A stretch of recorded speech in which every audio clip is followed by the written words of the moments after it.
Welcome to this new episode of this series of research presentation dedicated to the field of wisdom. And today I'm very happy to have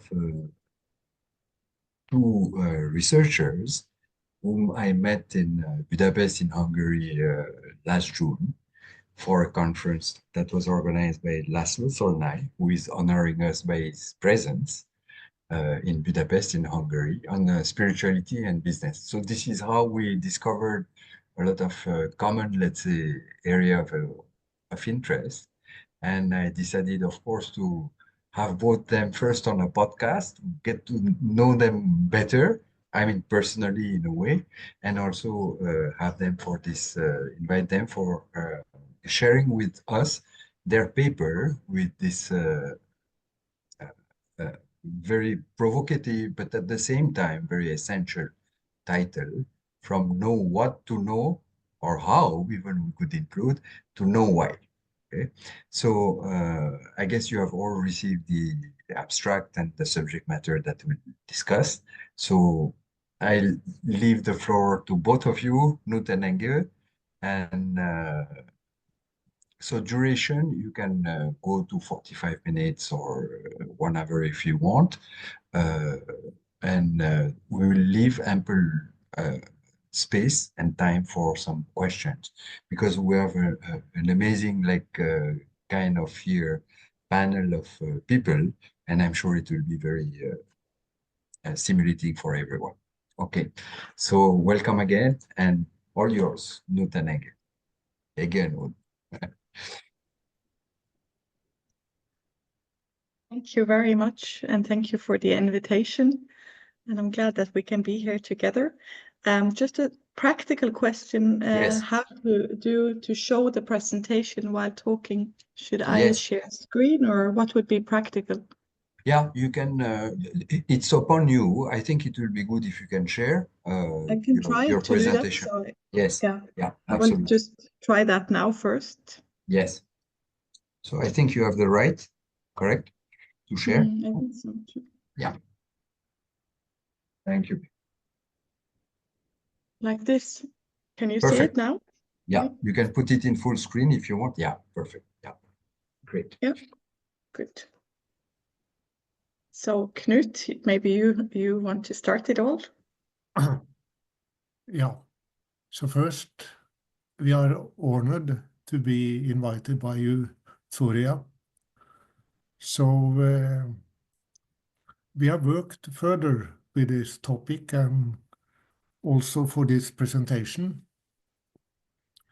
But our research is from know how to know why, an exploration of mindfulness in the context of economics, leadership, and culture in the area of Anthropocene. And the question is, but I might, do we need a shift in mindset and behavior? And I would first like to show the structure of our research today. Hege, would you?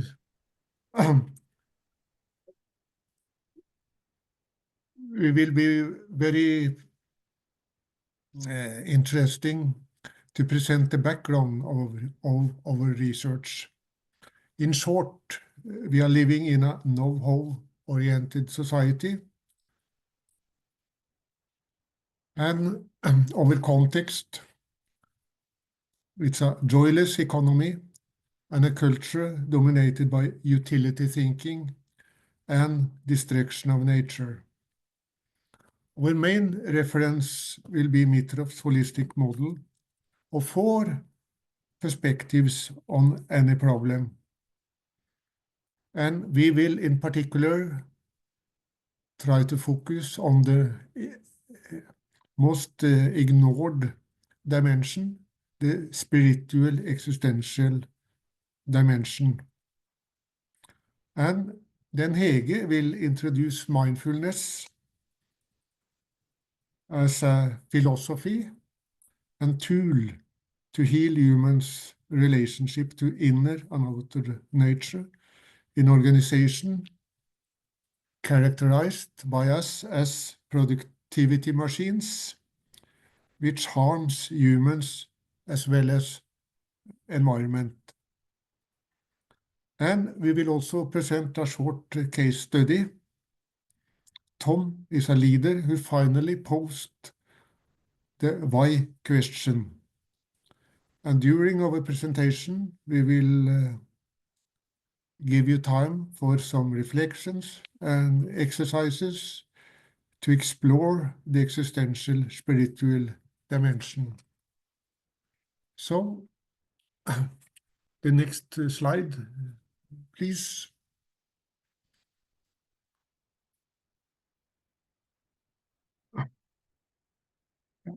Our research, do we need a shift in mindset? And our answer is that we need a transformational mindset. It is urgent.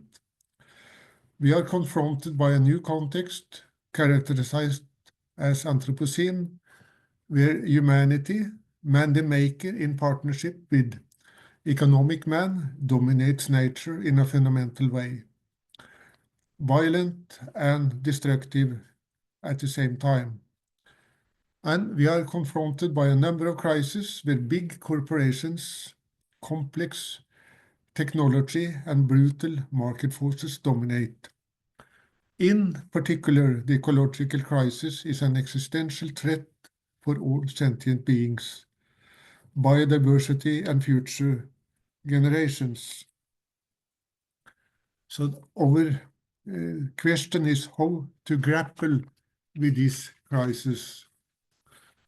We need to reconnect with nature and discovering more creative, respectful, responsible, and caring ways of acting. More awareness and clearer purpose will lead to new ways of doing business and to increased well-being and sustainability. So what's wrong with the capitalistic system?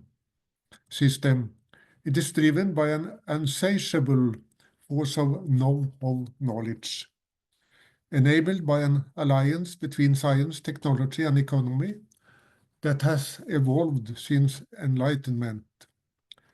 It has led to an unprecedented economic growth, which is sustainable. And this alliance is reinforced by the spirit of capitalism and the power of abstract thinking about the world, suppressing direct experiences and the respect and dignity of nature.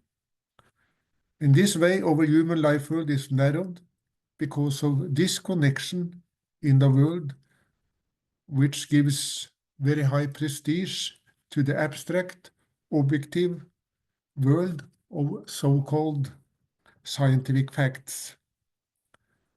This capitalistic spirit is characterized by no limits. More is better than less, faster is better than slower, and we act as there is an overabundance of material resources, and that we have capacity to quick fix problems when they are of a scientific technical character, and if the problems do not have a basic scientific technical dimension, they are treated as if they have.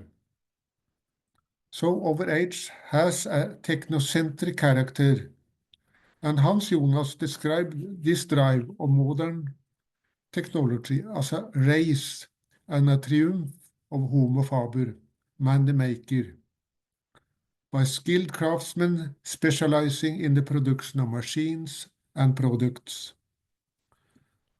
Our age is also characterized by an unlimited desire for profit. But Jonas warns us, the illusion and beliefs in technological breakthrough requires new thinking of man, ethics, environment, and future generation. The new power of man must be matched by knowledge and responsibility. The new ethics of responsibility and the new imperative will be act so that the effects of your actions are compatible with a permanent, genuine human life on earth. And each of us has a responsibility and duty to do his or her fair share to care about the future. But this concept of man has strong similarities to Erik Fromm's love concept consisting of 4 elements: care, respect, responsibility, and knowledge. We suggest that a person who is inspired and acts wholeheartedly to realize these 4 elements may be called a spiritual person. And furthermore, we suggest that this image of man should be superior of man the maker and the economic man. While man the maker and the economic man act with a know-how mindset, the spiritual person acts with a holistic and inquiring mindset, insisting on minimizing harm, asking for the ultimate purpose of the activities undertaken.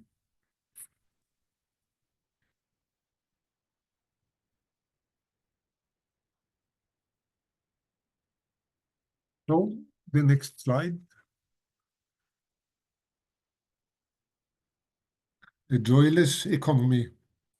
Sitowski view culture as ghost and argue that we need to look backwards to understand our contemporary time. The Puritan Victorian ethics has taught that enjoyment is sin, work is a virtue, and there is no limits for money making. And our society has selected comfort, not enjoyment. It means we have selected big cars instead of relationship, big houses instead of using time to learn skills as painting, playing an instrument, dance, listening to music, cultivating friendship by being member of a club, etc. And education system values production skills, not consumption skills. In our context, it should be the opposite. Learn to be a conscious buyer, possible by products that are labeled organic, fair trade, locally produced. A good consumer needs knowledge and wisdom. And Sitowski's message is that we should be much more educated in culture, how it works, and be aware of the problems that arise when contemporary culture is dysfunctional. So, next slide. A recent book by Luke Buchart points to the need for an economy of hope. To illustrate what he means, he exemplifies with Mahatma Gandhi's 3 principles: non-violent resistance to untruths. Second, welfare for all, sarvodaya. It means that manual labor is necessary to live a true life. And the third principle, self-reliance, swadeshi. It means using local goods, and it may involve also boycotting of certain products, also foreign products. And Luke Buchart sees also the market system. The competition for status goods results in scarcity of material consumption via mimetic desire. I desire it because you desire it. And very important, it also means scarcity of relational and spiritual goods, goods that promote connection and belonging. We need a mental and social shift towards frugality. And next slide. This is our main frame of reference. Ian Mitroff presented this in 1998, and I have used it, and Laszlo has used it in many, many contexts. So the question is how to focus on the real problem and avoid solving the wrong problem, which Mitroff denotes error of the third kinds. This model has 4 dimensions, and call it the main dimension is the know-how world is the scientific, technical, economic, the technocentrism that is in a way the know-how dimension. We have also ignored the systemic, the oneness that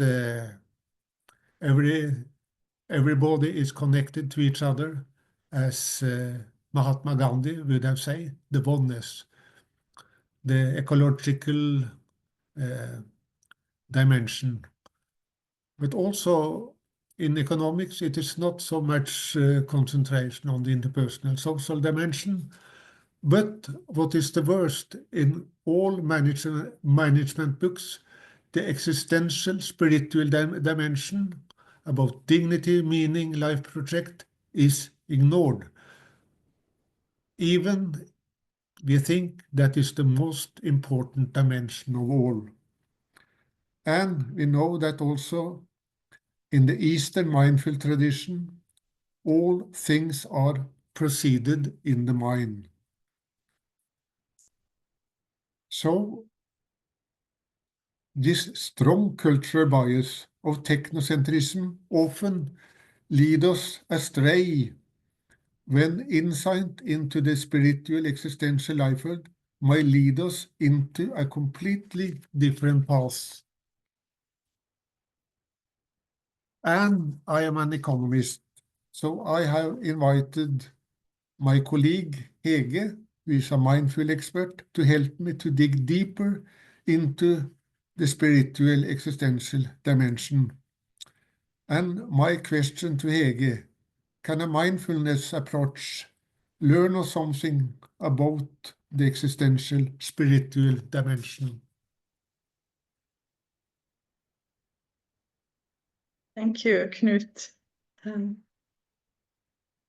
So I will explore this, an invitation now to explore together in this room how mindfulness is relevant into the existential spiritual dimension.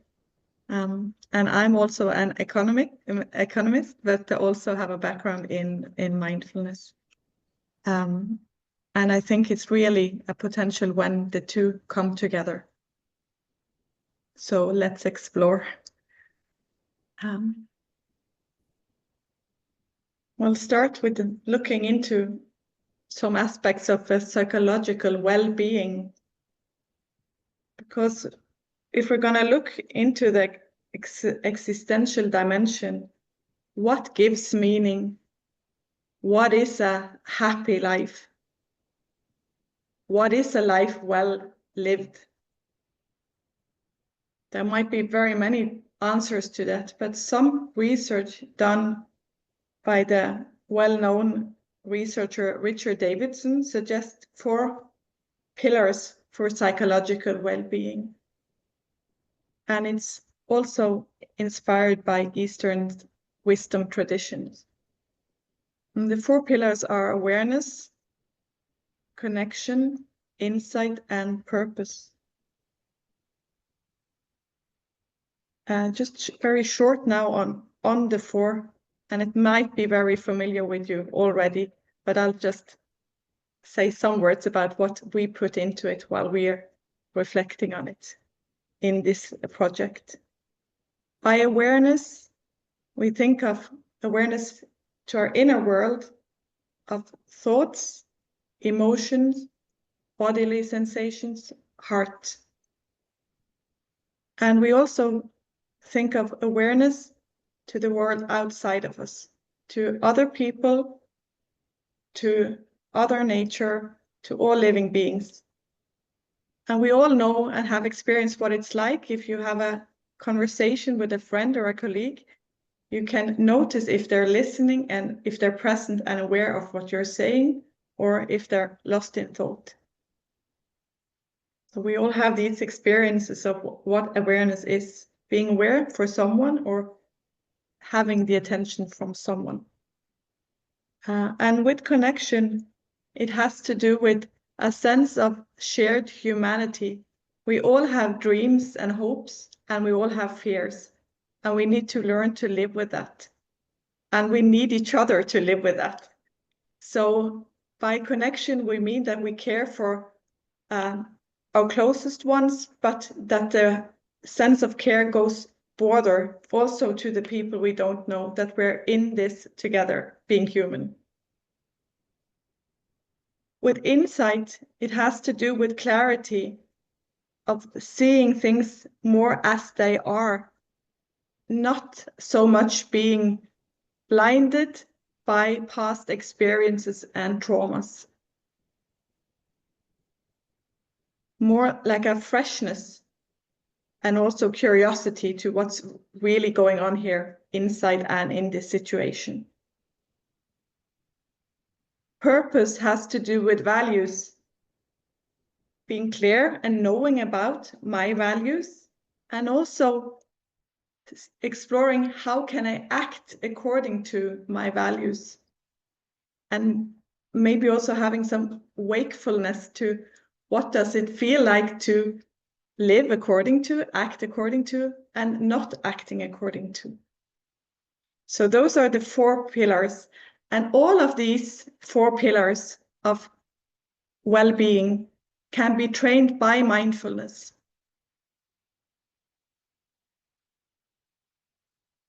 And for many of you are very familiar with mindfulness already, but and there are many ways to explain what is mindfulness, to define it. So I have chosen here 2 definitions that could say something about mindfulness. One is from a more Western perspective.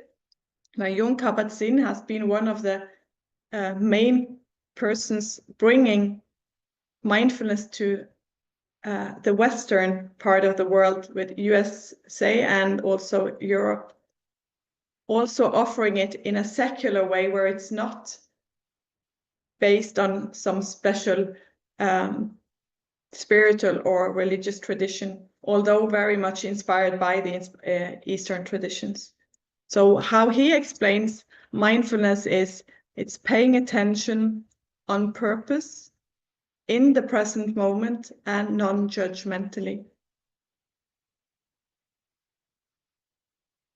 So we all know how to pay attention. We all have these skills, but a lot of the time, almost 50% of time, our mind is not on what's going on here and now.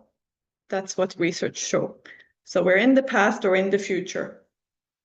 But we can train to on purpose notice where is my attention, and then bring it back to here and now, in the present moment.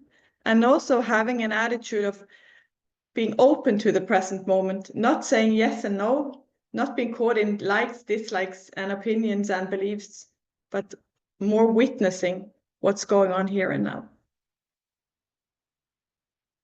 And the other definition here is by the world famous Vietnamese monk and peace activist Thich Nhat Hanh, who has written several books on mindfulness. He explains it as being fully present in the here and now, being in touch with what is going on inside us and around us. And in a Western context, in organizations and business context, it can be introduced as a mindfulness can be introduced as a stress reduction tool. stress management tool. There is, for example, this 8-week MBSR course, mindfulness-based stress reduction course, that has been a lot of research done on since the 1970s. That was introduced by Jon Kabat-Zinn. But it also have much deeper fundamental layers, existential dimension. It's about how do I relate to life? Do I relate to life with dignity, with respect, inwardly and outwardly? And we can cultivate an attitude of how to relate to life.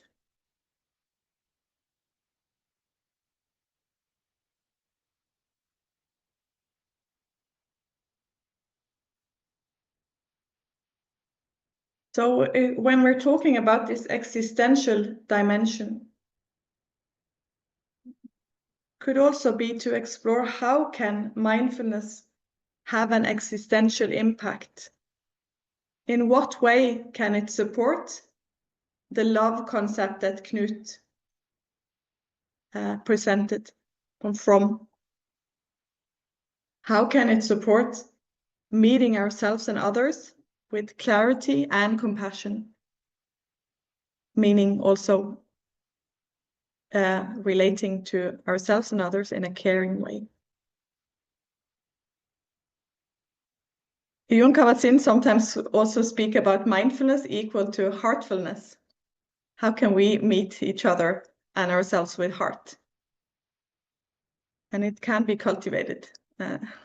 So some examples of how it can support us in taking care of ourselves, and also maybe at least from where in a Norwegian and Western society, we talk about nature as nature is outside, while that's something that we also want to challenge the language here, that we ourselves are also nature. We are part of nature. We can never be outside of nature. And that's also what this model tries to illustrate. We're part of the ecosystem. We're intensely dependent on the rest of the ecosystem. So care for ourselves, our own nature, could be to start with to be aware of what's going on inside. Be awake to thoughts, emotions, bodily sensations, heart. And by being aware, also having a chance of regulating. So say that you're in a meeting, getting very engaged, something is very important to you. Maybe it seems like the outcome of the meeting is threatening your perspectives and your values. It's natural that it could produce some kind of stress. What happens when we're stressed? The shoulders might come up, the jaws might clench, the hands might go together. And if you notice that, maybe there is a better chance of taking a deep breath, calming down before speaking, coming out clear, but not impolite, with respect. It could also be to be aware of those judging thoughts that also might be going inner to your own, like an inner judge talking that you're not good enough, that you should do better, that you're not as good as the others, like kind of putting yourself down. So mindfulness can help us to see those thoughts, not as a truth, but as thoughts. And then maybe having some more choice in how to relate to those thoughts.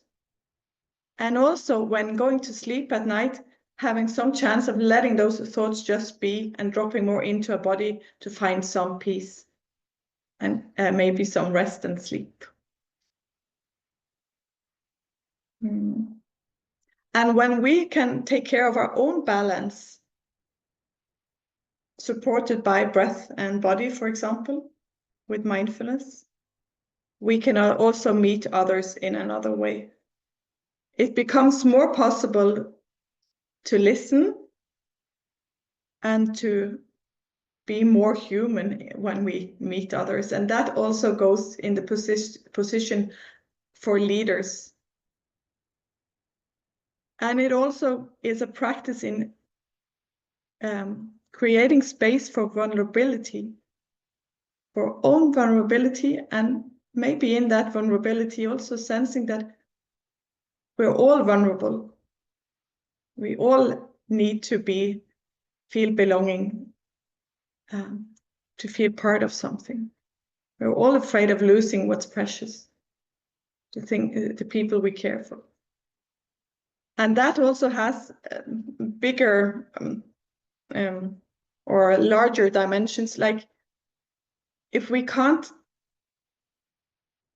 create space for the vulnerability, there is a risk that we just neglect it and don't listen to it and don't take action. And that could also be the case for like big societal existential situations like the climate situation. If we have the capacity and train the capacity to really feel and take in the suffering of that issue, of the Earth's suffering and our interdependency, then that might do something about how we prioritize if we sense that vulnerability.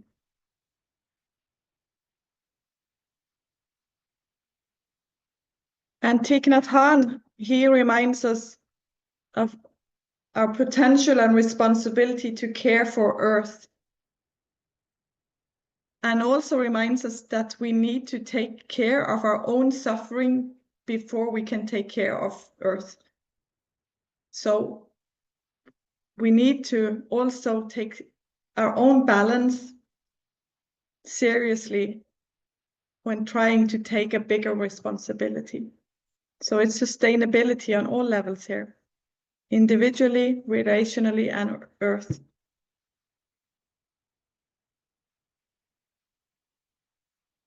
And mindfulness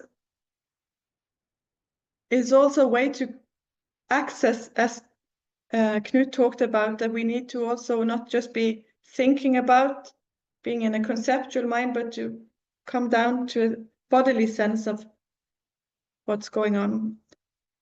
And if we take in that we're actually now, in this moment, resting on Earth, supported by Earth while we're sitting now, taking in that we're breathing, fresh air coming in and out. The experience tells us that we're fundamentally connected to Earth every moment. Never separate, always belonging.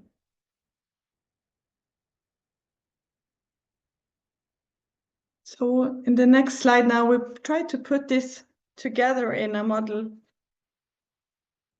So the lines here or cross here shows Mitrov's model with the 4-dimension, where we emphasize the existential and spiritual dimension,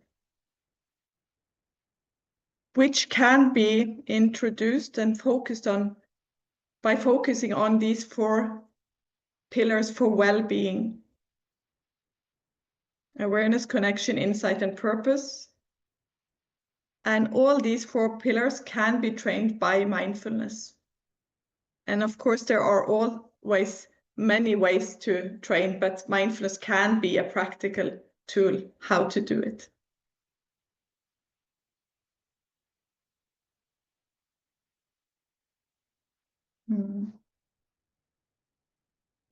We also in this model try to show that we need to have a shift from the focus from know-how, the more technical focus, to a know-why perspective, where we bring in our values and what matters the most. That seems to, in some cases, for businesses, maybe have been forgotten, but we can find it again. And we also suggest more that it's not about, we need the know-how still, but we need maybe more of a rebalance between the two. So by having a clearer sense of our values and purpose, and also the interconnectedness, we see the potential for three kind of movements that is in the below in the model. It's the more conscious and whole-oriented people and organizations. More choice on how to relate to culture and historical way of doing.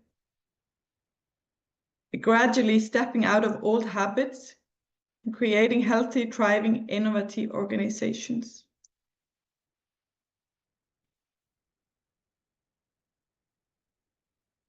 So we all have habits and ways of doing, automated ways of doing as individuals, and it adds up to organizational cultures and societal cultures. And change starts with us. And mindfulness can be a way to be more aware of our habitual way of doing, and step by step, gradually coming to other ways of relating to life, other ways of doing.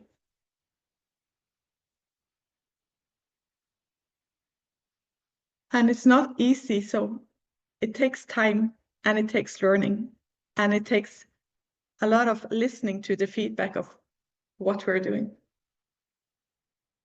So it's some suggestions. We're not coming with very solid answers here. It's suggestions for what might be supportive on our way to a more empathic way of living.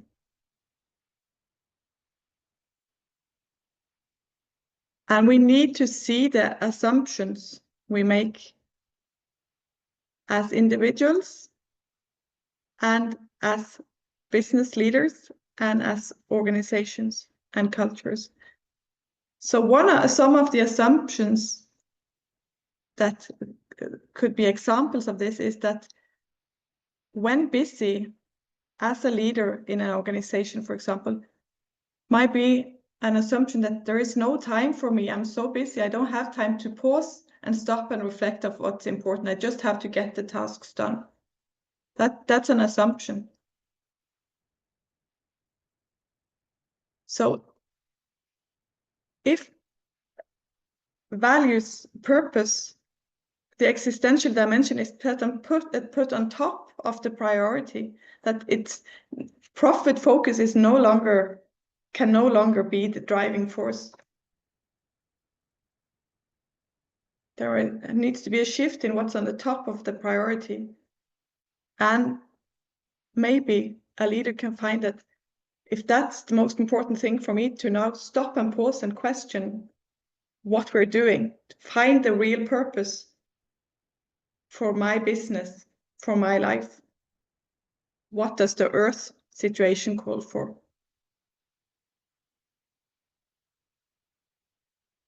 Then maybe it's absolutely necessary and possible for the leader to pause. And also seeing all the thinking that makes it impossible to pause. Seeing the habitual patterns of running and running and running. And experiencing what it feels like, even 5 minutes, pausing, breathing. Maybe there is not time to not pause. And maybe it doesn't take much time to be present. Maybe it saves time to be present in meetings, in dialogues. Another assumption, like I mentioned, is organizations. Does it have to be profit on top? Is it an assumption, a given assumption? And also in economics, seems to be an assumption that humans are rational beings. Maybe also questioning, are we, and are we all the time? And Knut will say a bit more about that.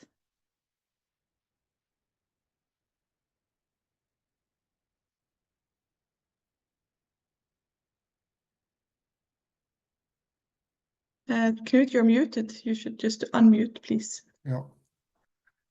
Thank you, Hege. I'll try to sum up modern psychology and Daniel Kahneman's research in one slide.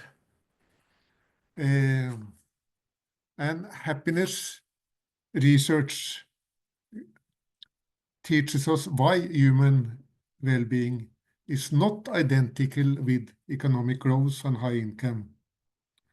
And Daniel Kahneman was awarded the Nobel Prize in economics because he documented the limits of rational thinking and the many errors human Homo economicus made. The short answer is the ignorance of the automatic, intuitive human system, which does the fast thinking and only acknowledge the controlled, slow thinking system. Kahneman distinguishes between System 1 and System 2, and System 1 will be referred to as the elephant. And this is the intuitive system which works fast all around the clock, while System 2 is referred to as the rider sitting on the back of the elephant. The rider works much slower, is lazy, needs awareness and efforts, and requires rest to walk optimally during a limited time period. And modern psychology argues in unison that System 1, the elephant, has been grossly undervalued in our Western culture. 3 million years ago, there were a multitude of animals without any language. Nevertheless, they had extraordinary, sophisticated automatic abilities. And 70,000 years ago, we know that humans had developed a language and began conscious verbal thinking. The use of language helped us to be released from immediate stimulus control. And individuals began to imagine alternatives that are not visually present. The controlled, deliberate system, which we call the rider, is seen by Hege as an advisor to the automatic system, and each system has their own intelligence. The automatic is related to our emotions and passions, while the controlled is related to language and abstract thinking, used for communicating with others or for performing difficult analytical tasks. And we need a deeper understanding of the collaboration between the automatic and the controlled system. And we think that leaders can benefit from its understanding how the two systems operate. Being aware of our human system has practical consequences. So, elephant, in short, is an emotional being, has an experiencing self, while the rider are remembering self. So, according to Kahneman, there are two self. One is the experiencing self that Hege has talked about. But when we are, and you will look back also on this meeting, you are looking back with the remembering self. You will, according to Kahneman, only remember the peak and the end of the meeting. And we will really also challenge you to what would you say is the peak of this lecture, meeting, dialogue with you. And the elephant is fast, automatic, intuitive, while the rider is slow, analytic. Without self-awareness, rider is self-aware. And the rider makes decisions. For an economist, it means taken all the alternatives into consideration, which is impossible, but it is easy exhausted. So we need really to take more care of the elephant, because it is the elephant that gives us energy and also sympathy. And we can also talk about elephant, passionate love, versus what I called companionate love, that are developing by years of friendship. So when you are married with your best friend, is a companionate love. You are not acting always due to passions, but you act due to, I would say, the love concept to Erik Fromm, respect, care, responsibility based on knowledge. You act of duty. Yeah. Have you some comments about this system, the two systems, Hege? Thank you for presenting it. And there are a lot of things going on this inside, consciously and unconsciously, and we're driven by it, and it affects how we behave. So in that sense, it's maybe very helpful to at least open up to what's going on with, for example, mindfulness, to have more of a choice how to relate to these systems that are running anyway. So an invitation now for a short mindfulness practice together. And it's not trying to get rid of any thoughts or change anything, but actually opening to what's already here.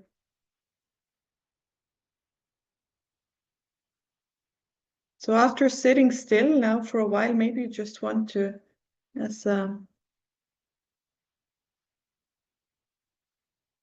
gentle start of tuning in, to just roll a bit on your shoulders, easing the shoulders. Soften the area of the shoulders. If you feel like it, it's only suggestions. If you don't feel like it, you just do whatever you need to do. But maybe a small caring act for these shoulders. I'm just coming to an end of that movement, and then moving also, stretching the neck gently, rolling the shoulder, no, the head gently.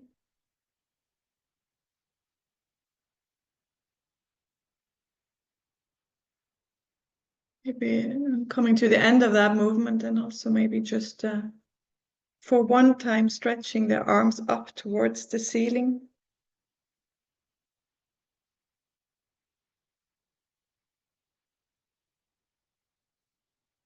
Coming down with arms and hands.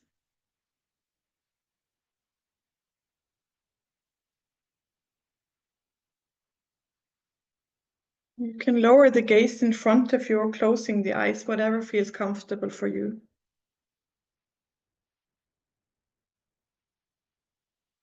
And bring your attention to the support from the ground and the chair that you're resting on.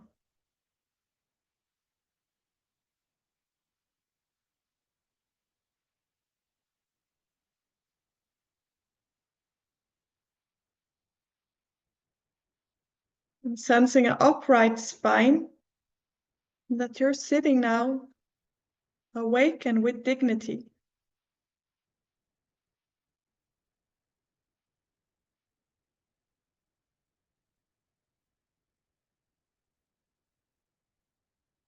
Allowing your hands to just rest on your lap.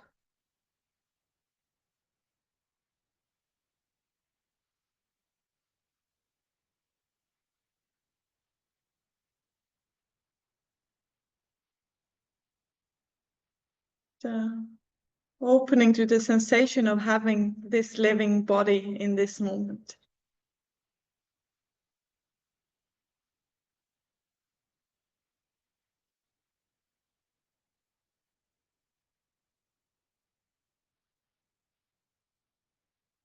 Maybe it's a calm body, maybe it's a restless body.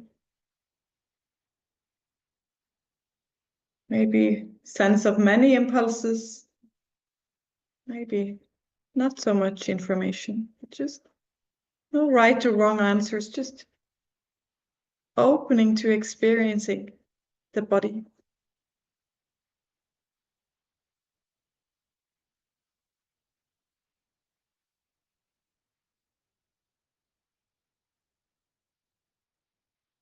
And now bringing your attention to your breathing, wherever that's most vivid for you.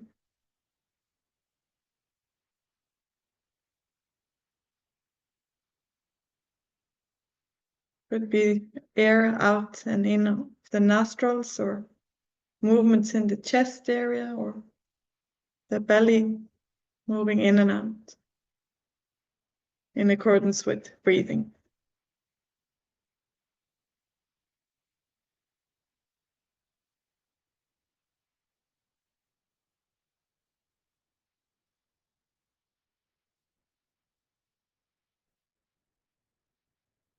So the attention may wander, and nothing wrong with that. That's part of human nature. When being aware of where your mind is, then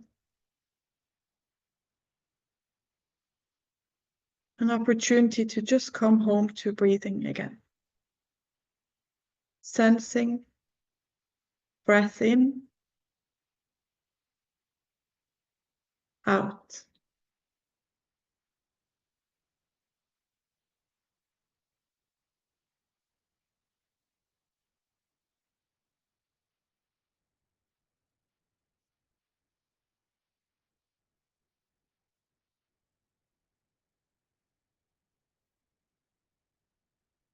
Gathering the focus on attention on breathing again and again.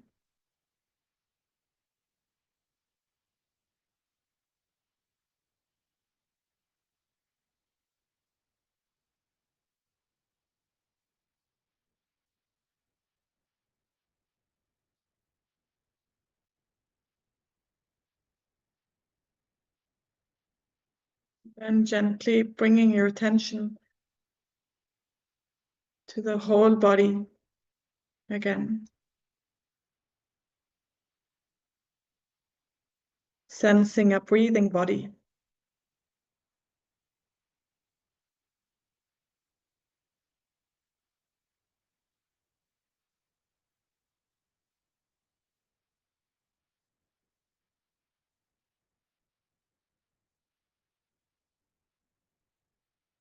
Also sensing support from the ground and space around the body.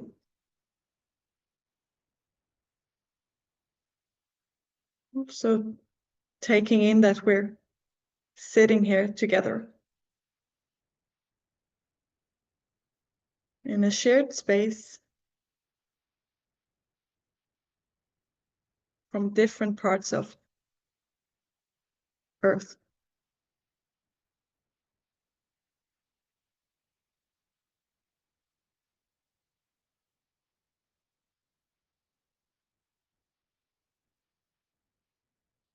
We're ending this short mindful pause, and if you feel like it now, you might just want to stretch your body or do some movements that feels good for your body. Maybe a good deep breath.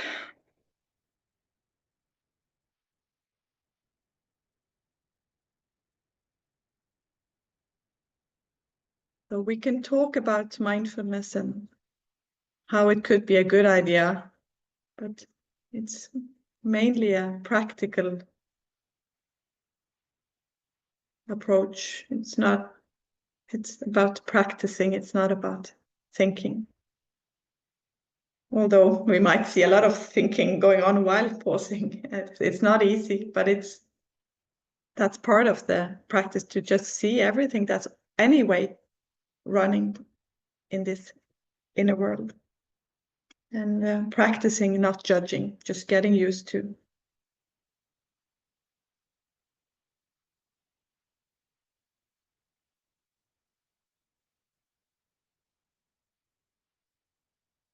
So what we just did now, we had some of the focus and attention on body and breath.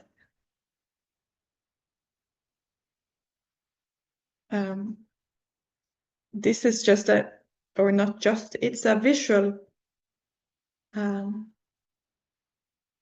trying to visualize, or one way to visualize how it's possible to train awareness. It's from one of my teachers from Denmark, Jes Bertelsen. He has written several books, and one about the background of this pentagon model. It's inspired by the old wisdom, spiritual traditions. It's not something he made up. It's more his way of visualizing what's already within the wisdoms, that we that we can train awareness on body, awareness of breath, awareness of heart. And with heart, it is, for example, love and compassion, and gratitude. And creativity is to see the ever-changing impulses of life, inner, outer, and also to be aware of consciousness. And by training that, we can access more of our inner resources that we are born with. And if we are in contact with the body, heart, breath, and the others, while communicating out in the world, we can come out communicating more clear, more friendly, more wise. So by deepening the contact with our inner nature, we can also meet outer nature in a more compassionate way.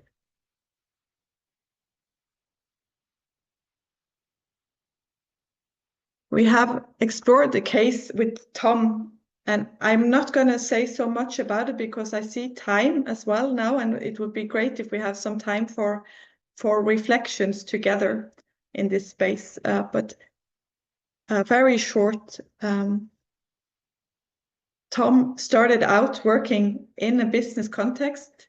He was young, ambitious, and successful. He made it as a leader and was climbing the career ladder. So according to his mind and thinking, it was going great.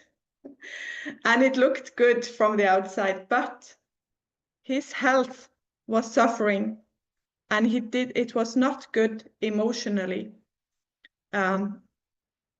He didn't know how to relate to that. So he kind of tried to just ignore the suffering, neglect it, and just keep on moving. And it might work for a while, but in the long run, it has consequences for health and also for the people around him, the kids, the spouse. So that in the end, he had to kind of relate to the actuality instead of just following dreams and goals and ambitions. And his way to acknowledge the actual situation was by mindfulness, by actually pausing, sensing what's going on in this body, this thinking mind, these emotions, this heart. And with that, gently, slowly, seeing more clearly what he needed to do. Also questioning, what is the most important thing in my life? Is it this career? Or is it something else that I need to take care of? My closest ones, myself, to be a responsible human being on Earth and a caring human being. So mindfulness also was a way to connect more with those values and live more according to it, and also questioning the beliefs of, am I worthless if I'm not so following this ladder of career? So some of the responsibility when it's suffering at the workplace is maybe Tom's responsibility or the individual responsibility.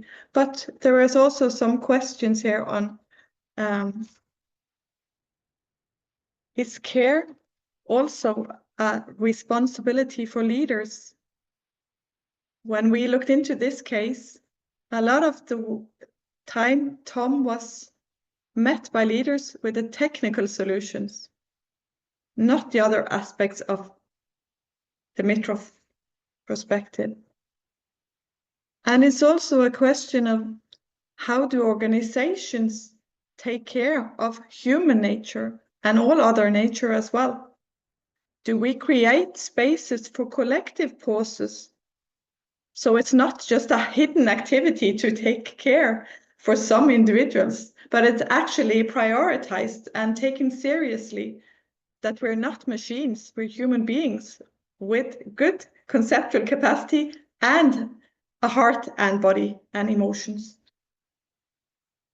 So some organizations has introduced a 8-week MBSR stress reduction program for people to kind of get to know the practical and deeper layers of mindfulness.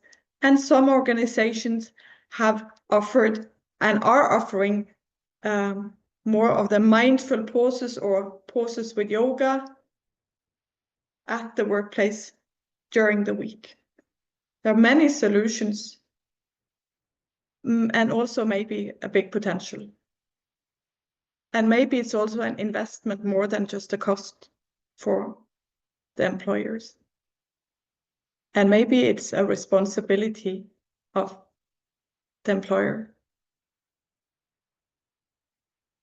So I'm not going to invite you to reflect on care for now, but maybe if you feel like it, this is something to reflect on for yourself later, if it's of interest.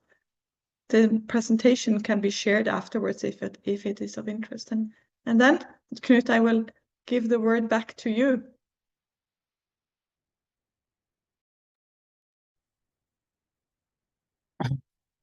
Yeah, thank you, Hege. I would like, as a ending of this, call it talk session, try to look closer at some of the cultural assumptions that is lying in the know-how tradition context that we are into. And one is certainly the self as an autonomous, independent substance. This is from the brilliant mathematician René Descartes,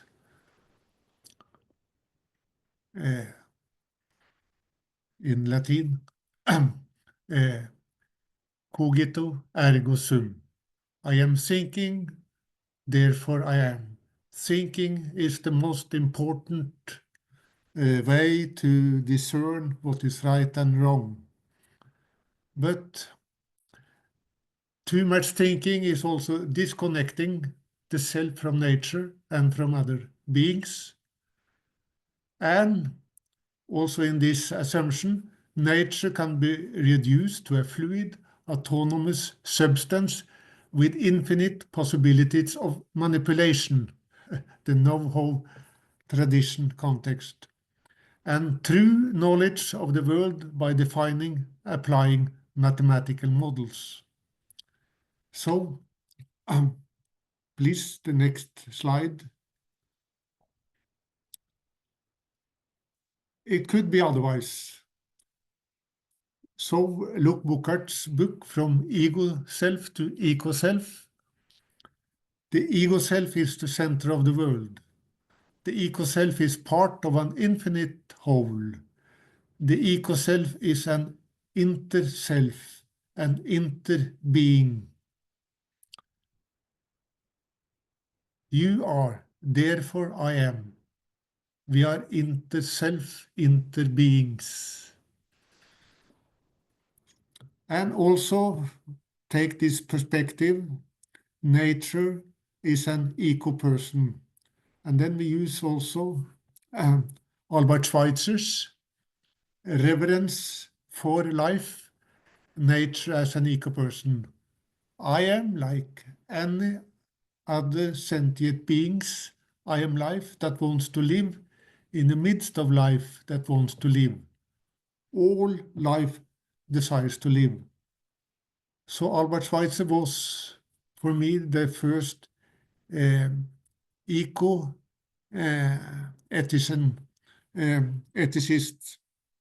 So in Albert Schweitzer's and Mahatma Gandhi's view, ethics is not only about individuals, person, but it is about a person within the ecosystem.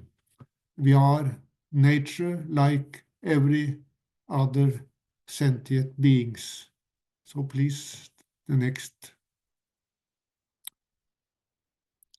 And I will also finally mention my mentor. And this is the cultural assumption that it's in the Eastern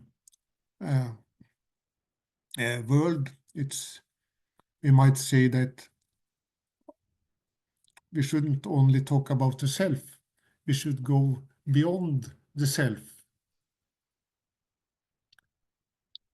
And it means also that people are inherently related to nature, to other people, and to the transcendent.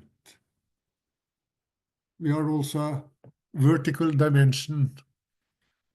And people have intrinsic motivation to act and consider both the material and the non-material outcomes of their actions. So Laszlo was the first also to introduce Buddhist economics as a rational strategy in the Western, because we should minimize our desire. With the same capital, we would be more happy or have more wellness. Please, the next slide.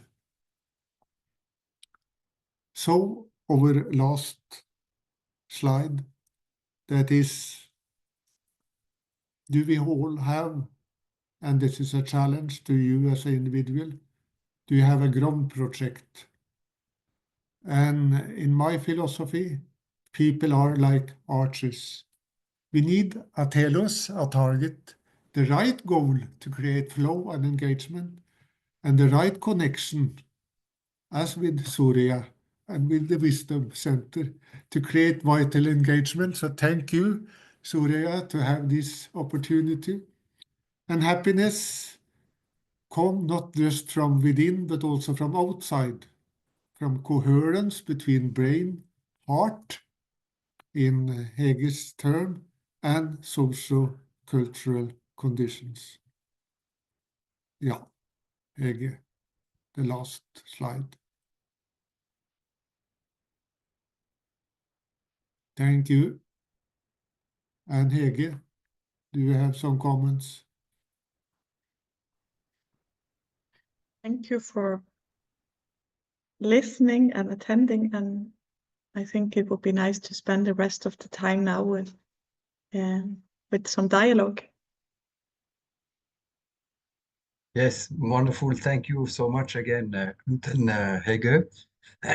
In addition to the content itself, what I love about both of you is also the almost like the meditative way that you're delivering and you're speaking. So when we are listening to you, at least I can speak for myself, I am also in that space of like tranquilly reflecting and trying to see what is happening and what impact have all these words and ideas on myself. So it's a beautiful kind of way of initiating a subject matter like this. So let's have time for questions. So anybody would like to ask some question to Knut and Hege, please.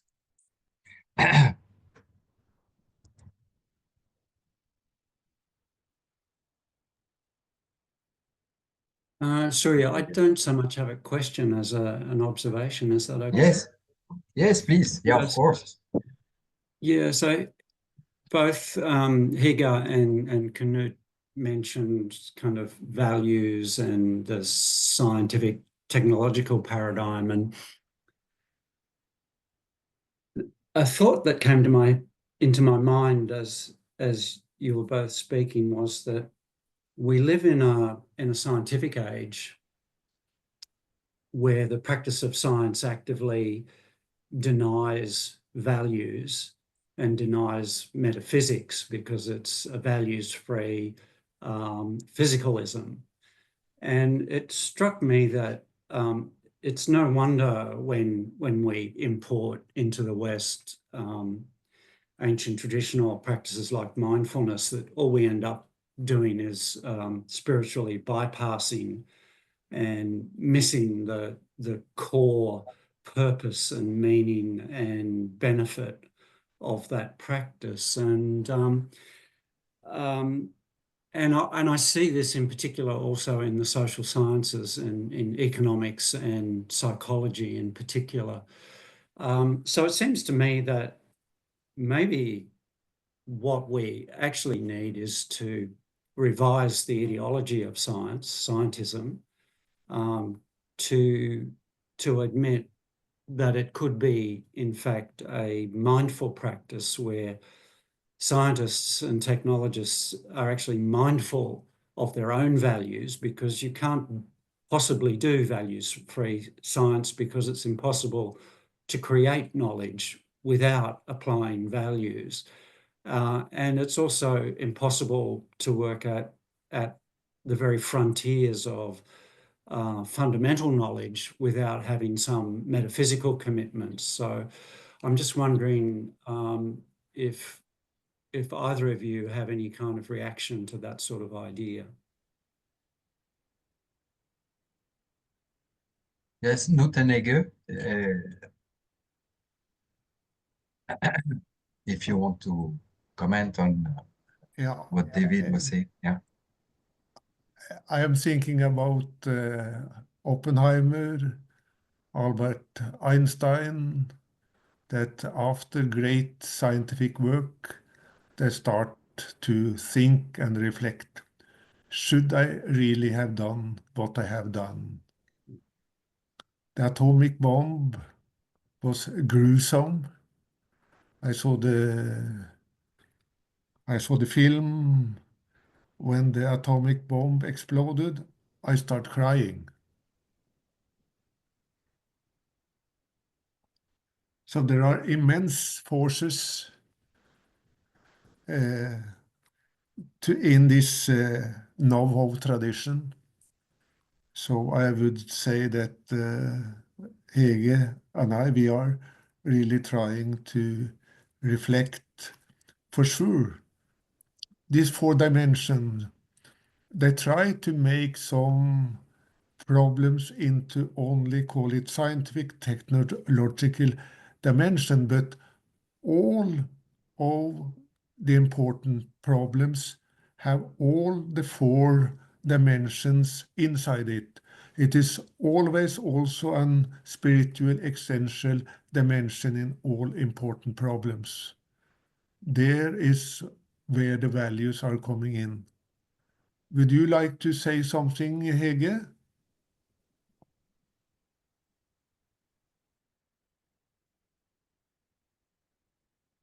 Short addition, I share all your perspectives that was already said. when Okay. all the 4 dimensions are always there, also in research, also in science, or are lacking, but should be. I also see a potential that it's we need to work with it as individuals to bring in all those perspectives, so we take it into our work. So it's not only cognitive solutions, technical solutions, it's also cognitive, but it's also embodied, holistic, intuitive. It's also connected with that vertical axis when doing research to access more of the full potential. Yeah. I don't know if it answers any of what you're thinking, or is irrelevant, David. No, it's a very good comment. So thank you for that. Very helpful. Yeah. I love what Hege, of course, what Knut said, but also researchers, so that we can ask ourselves, and I think, David, you have written about this, as researchers, academic researchers, we're also, I mean, scientists, not maybe physicists, but I mean, are we also embodying and having and living out of just this techno thing and like machine producing our papers, or are we looking at a little bit more than just the quantity and this the ranking of our journals and so on, right? How do we contribute? How do we take in account also what is mattering to us and so on, right? Yeah. So I see Max also who wanted to add something. So welcome, Max, and thanks for joining us. Yeah. Yeah, please. Yeah. Thank you. First, I wanted to thank you and acknowledge what you have presented. And I think like we wouldn't be here if it wasn't obvious for us that we need to profound change, that how the system, society, and we as humans have been running is just not sustainable and not working on all levels we can think of. So, but also the presentation at some points showed the difficulty about it. When you had this image of the elephant and the rider, I think it was quite problematic, because in that image, the rider gives the decision and it's a rational decision. So we are back in the old system. So what we need actually is that the rider and the elephant become a unit. And the rider can connect with the elephant only through the heart and not through the rational mind. And so I think what we need is the integration of the two, and that leads us to coming from the full awareness, which is actually then our direction comes from the heart. And actually, the great scientists have been aware of that, like Niels Bohr said, we have been making the mind, which is a servant to the master, and we have neglected the spirit and that's supposed to be the master. And so if we reinforce this awareness of the oneness, the spirit, then the mind can serve again as a servant and can be very helpful. So, and we just see that whenever we try to create concepts, it was also obvious, like when you say ego or eco, it's again a polarity, and that doesn't work. So what we need is really to have more an awareness of flow, also in the way how we connect with each other. And well, I just wanted to bring in two more aspects. I don't know if you're aware of the Inner Development Goals. This is like an initiative that has tried to incorporate all what you said about what is needed for us as human beings.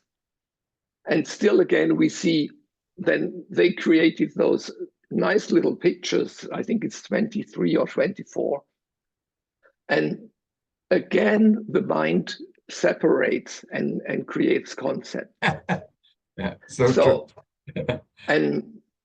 So I want to introduce another thing you might know of. This is dialogue, as David Bohm has, Yeah, and Buber before have imagined and practiced it. And I think the great thing about dialogue is, first, it needs awareness to be able to practice it. So the mindfulness is the base. But then when we, in dialogue, show our feelings and our emotions in the moment, we have a chance to shift how we perceive, right in action. And I think this is so great because it's not only an individual shift, but it's also a shift of how we think, and we start thinking as people, as a group. And so I think besides the practice of awareness, which is, or mindfulness, which is more often individual task, I do it for myself.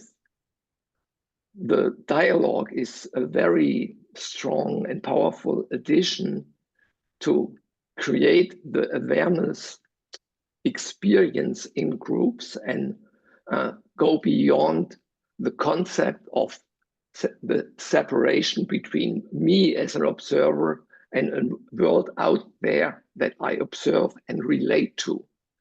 And actually, it's already known since quantum physics that that's not how the world is working. Like the quantum physics have shown that there's no separation between the observer and the object. It's been proven, but still science and technology are run as if there was an observer and an object, as if there was a world out there.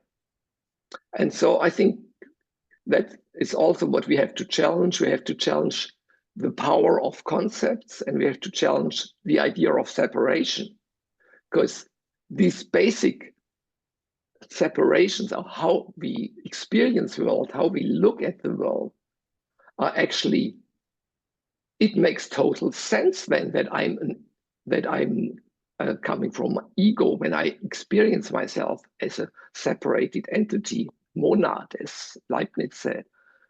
So this goes all through the history of our philosophy and our thinking and our writing. Actually, the written culture itself has created a lot of those separations. Yeah, I think I said what I wanted to share. Thank you for also listening and giving me the opportunity to share. Yes. Knut and Hege, of course, if you want to respond or to comment on what Max said, yeah. Or anybody else, by the way, yeah. Then we'll have Banajit, one of our PhD students here at our institute. Yes, Hege, yeah. And Max, thank you for sharing that, and also pointing out the challenge of separation. And language, in a way, in itself is separating, trying to put words on a lot of things that are without words. So that is the kind of also process and maturing in how to put it into language without strengthening this sense of separation. And there is maybe also, I want to mention John Teasdale, a researcher of psychology from Oxford and Cambridge, who has written a book on mindfulness, and also explaining that we have two kinds of knowing. We have the conceptual knowing, that is thinking about and thoughts, and we have a holistic intuitive knowing that is heart, as you said, Max, and the whole body. And we need a shift from the conceptual being the main driver to the holistic intuitive, with body, heart being the main driver, where the conceptual mind is an input to the holistic intuitive. That's also words, but I found those kind of terminology helpful, and he explains also why we need the shift for connection and a shift from separation to connection. So just wanted to mention that in, yeah. Yeah, Thank you, Hege. Banajit, yes?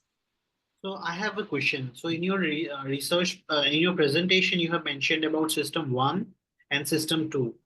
So can you little elaborate on how mindfulness can, what is the impact of mindfulness in connecting between system 1 and 2?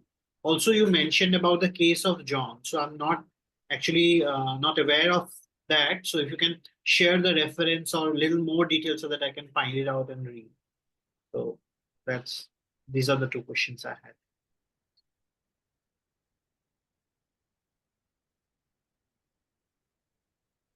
Yes.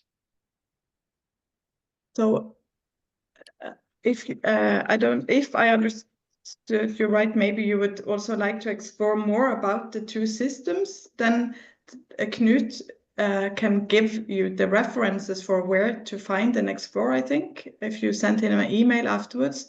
And the question about how mindfulness is relevant, the way I understand it is that by being aware of what's going on this inside, in a situation, in this meeting right now, there will be feelings, emotions, there will be impulses to speak. There will be thinking going on about how is it perceived, what I'm saying. There is a lot going on, some from system 1 and some from system 2. The same, for example, in how I relate to food. There will be impulses to go and eat while I'm not hungry. So the rational mind would say, I just ate an hour ago, but more of the instincts might say that, or the heart might say, I'm sad, I need something to eat. So there will be a lot of impulses going on, and by being mindful of it, saying, okay, there is this thinking about food and there is this heart longing for something. If I'm aware of what's going on, I also have more choice how to meet it. Maybe I choose to eat, maybe I don't, maybe I choose to listen to a piece of music because that would be soothing for the heart. Just as a practical example of how mindfulness could be relevant. Got your point. Yeah. Yeah, Hege, I think, Banajit, you were mentioning the case of Tom, not John, I think. And so Tom was, Hege and Knut, remind us how it was not a fictitious character, but somebody that you interviewed, right? Yes, it was someone we interviewed, and we wrote about it. We have a draft article that we presented in this conference, SPES conference in Budapest. So if you would like to explore that more in detail, you could get access to that article if that's of interest. And that explains more of how mindfulness helped Tom to make some deep shifts in how he related to life. And that you're welcome to send us an email afterwards, and we would be glad to share it. Thank you so much. Yeah. Laszlo, I cannot but salute you. It's a pleasure to have you with us. You had any question or any comment or any reflection on, as maybe we can give you the last word here. Yes, yes. Just a very, very short, but I hope very important and provocative question. Knut was talking about Robert Oppenheimer. Yeah. And I would suggest to think about the contrast between Robert Oppenheimer and Gandhi. Oppenheimer, the giant of Western civilization, Western science. Gandhi is a giant of Hindu civilization and the Indian spirituality. They were contemporaries. They lived basically in the same period, and they achieved quite different things. And if you reflect on this difference, also, you know, Oppenheimer was very much involved in Hindu spirituality. So it's yeah. But for me, the striking difference is that Oppenheimer was focusing on what Knut mentioned with the Smitrov model, scientific technical achievement. And after that, he was reflecting on the systemic, interpersonal, because he destroyed his own life, and finally the existential spiritual dimension of creating the atomic bomb. For me, Gandhi did just the opposite. Just the opposite. He was starting with the existential spiritual dimension. And from that core or bottom, he developed systemic, social, and finally some technical, operational things.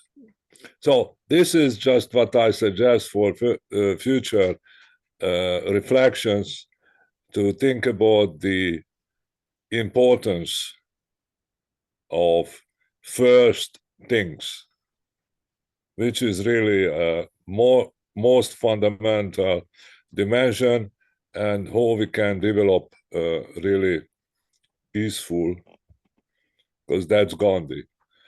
So Oppenheimer developed something extremely dangerous and destructive technology. Gandhi developed something just the opposite. So we should think about this kind of differences in strategy. And this is much more than mindfulness. This is not just mindfulness. This is the ethical spiritual foundation of thinking and acting. So thank you, Knut, and thank you, Hege, this broad perspective. And so we should think a lot more and go further and deeper in this line of reflection. Thank you. Wonderful, Laszlo. So thanks for this conclusion, which is, as always, very inspiring and very deep. So thanks a lot, Laszlo. Thanks again, Knut, Hege, and all of you participants.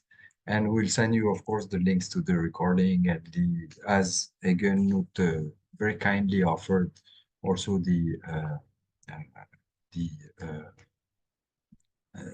text, right, of Tom and so on, of what you had presented. Okay, so see you soon, all of you, maybe for next session, either on our podcast series. So we have also a podcast series which is called Sapiens from our center, and or next wisdom research presentation. So thank you. Namaste to all of you.